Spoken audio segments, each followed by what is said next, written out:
In today's video, I'm going to teach you how to disable Microsoft Copilot in Microsoft Teams. Whether you're adjusting your settings for privacy, managing app permissions more closely, or simply streamlining your experience, we're here to walk you through this process step by step. So let's get started with opening Microsoft Teams.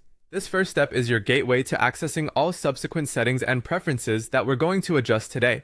Make sure you have the app installed and logged in so you can follow along seamlessly.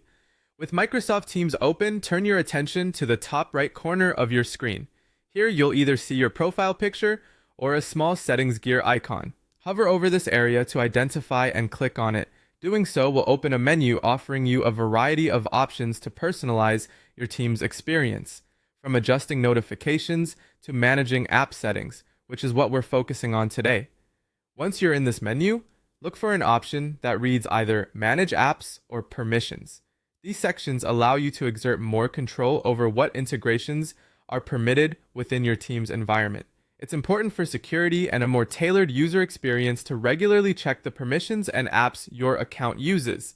Select this option and you'll be directed to another screen. Now it's time to locate Microsoft Copilot in the list of apps.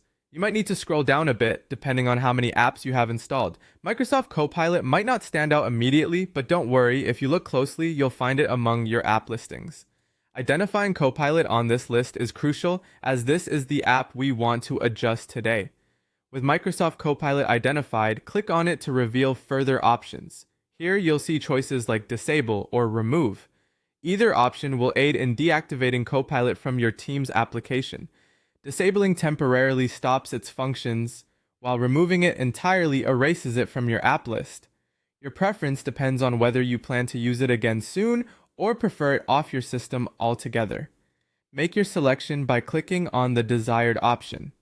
The final step involves confirming your choice to ensure the action proceeds. Sometimes Teams requires an extra confirmation step for any changes in settings as a safeguard.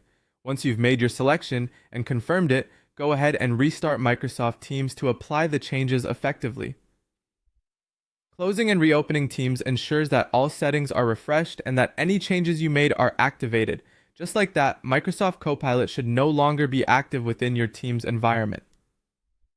And there you have it, a simple, straightforward way to manage your app settings in Microsoft Teams and take control of your workspace. Thanks for joining me today, and happy adjusting.